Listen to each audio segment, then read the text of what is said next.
बिस्मिल्लाहिर्रहमानिर्रहीम। देखो जी, ये हमारा बिरयानी मसाला पाकिस्तान का महरान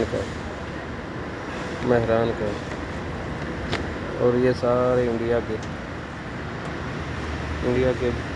के मसाले, ये शान है।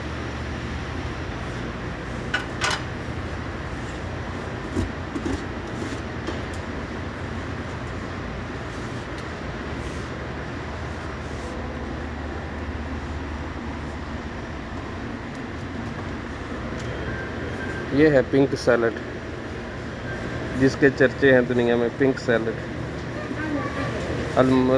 अलमंतज मिन Pakistan, product of Pakistan. Pink salad ये 10 रियाल का है। पिंक सैलड 10 रियाल का। पाकिस्तान के कितना 400 रुपया बनता है इस छोटी सी डब्बी का। बाकी ये सारे मसाले हैं, ज़्यादा मसाले इंडिया के होते हैं।